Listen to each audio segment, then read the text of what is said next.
दिल्ली से सटे hi tech city Noida में आज भी कई परिवार मूलभूत सुविधाओं से वंचित हैं। सेक्टर 115 स्थित डूब क्षेत्र की वेद कॉलोनी में बिजली कनेक्शन न मिलने से आक्रोशित निवासियों ने बिजली विभाग के खिलाफ पंचायत की। इस दौरान महिलाएं और बच्चे भी बड़ी संख्या में शामिल हुए।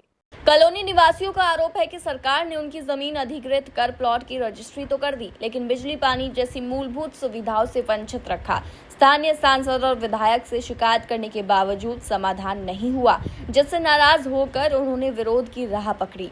पंचायत में पहुंचे अखिल भारतीय किसान परिषद के राष्ट्रीय अध्यक्ष सुखवीर खलीफा ने कहा कि जब सरकार ने जमीन अधिग्रहित की, प्लॉट की रजिस्ट्री की और मताधिकार दिया, तो सुविधाओं से वंचित रखना अन्याय है।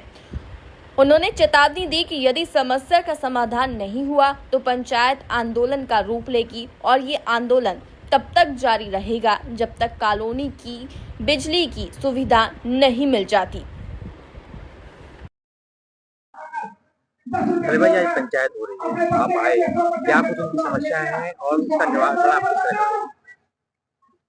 पूरी आत्मीयता से कहते हैं, जो मेहनतकश लोग हैं, जो मजदूर लोग हैं, जो किसान लोग हैं, जो सही मायने में देश को आगे बढ़ाना चाहते हैं, अपनी मेहनत मजदूरी कर कर अपने बच्चों को भी कम में पालकर, बहुत कम से कम में पालकर, क्या उनके लिए सुविधाएं नहीं होनी चाहिए? मैं ये समझना चाहता हूँ।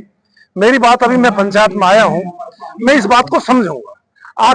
आखिर बात क्या है ये, क्या भाई एक गरीब, एक मजदूर, एक किसान की ये हालत इस देश में क्यों है? ऐसा कैसा हो सकता है? जो अपनी जीवन भर की कमाई, जिन्होंने जो है अपने एक घर बनाने में एक आशियाने के लगा दी, और उसको तुम कह देते हो ये सब कच्ची कॉलोनी है, ये सब जो है अनऑथराइज है, ये डूब क्षेत्र है, ये फलाना क्षेत्र है। तो क्या मतलब आपने क्या इन्होंने रजिस्ट्री नहीं करी? क्या ये फ्री में बसे हुए हैं? क्या इनका योगदान नहीं है देश में? क्या अगर योगदान है, क्या इनको वोट देने का अधिकार नहीं है? क्या वोट देने का अधिकार है, सारे अधिकार है, परंतु आपको सुविधाएं नहीं मिलेंगी। क्यों? आपका शोषण करना है। निश्चित तौर पर भारतीय किसान परिषद शोषण के खिलाफ है। कोई शोषण करेगा तो भाई हम तो सामने आएंगे। अगर बिजली क्यों नहीं दे रहे, ये बता दो, बात क्या है? बिजली देने में दिक्कत क्या है? रोड नाली बनाने में दिक्कत क्या है? वो यहाँ बस रहे हैं, रह रहे हैं, और लाखों की तादाद में है। आखिर सरकार क्यों नहीं सुनती? मुझे ये बता दो बस। मेरा ऐसा ही मानना है, स्वबाहु बलम आश्रित यो भी जीवती मानव, सैलो के लभते किरची सुभागते। अब हमें अपने बाजुओं पर जीना पड़ेगा, अब अपनी शर्तों पर काम करवाना पड़ेगा। नहीं तो जो वोट के सौदागर है, जो नोट के सौदागर है, वो साफ साफ सुन लो, यहाँ तो ऐसे नहीं होने देंगे। बस मैं सुखबीर खलीफा निश्चित तौर पर अपने मजदूरों के लिए, अपने किसानों के लिए पूरे तन मन धन से, पूरी आत्मीयता से प्राणों की बाजी लगा देंगे।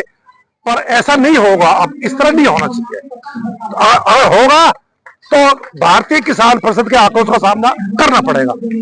क्या अभी तक इन समस्याओं को लेकर सरकार से बातचीत या प्रशासनिक अधिकारी से बात की? समय समय पर इन लोगों ने उठाया है। पिछली बार भी जब वोटों का समय था, एक माननीय विधायक जी ने ये बोला था कि लाख कनेक्शन दिए जाएंगे। चुनाव हो गया, वोट ले ली गई। आज ये बेचारे जस के तस, मैं देखता हूँ मेहनतकश लोग आज भी दोपहरी में आपके साथ, आपके भी पसीना निकल रहा है और उनका पसीना निकल रहा है। तो ये इस बात का सबूत है कि हम अभी जिंदा हैं। इस समस्या के समाधान के लिए किस तरह से मतलब जैसे भी पंचायत निर्णय करेगी, हम पंचायत के निर्णय के साथ में होंगे। अगर धरना पड़ेगा बिजली विभाग में, तो ऐसा धरना धरेंगे कि उनको नानी याद दिवा देंगे। कोई प्रलोभन, कोई स्वार्थ, कोई प्रभाव, कोई भी हमें हटा नहीं सकता। फिर या तो सही न्याय करो, और नहीं तो जो है आक्रोश को सामने करने को तैयार हो बस।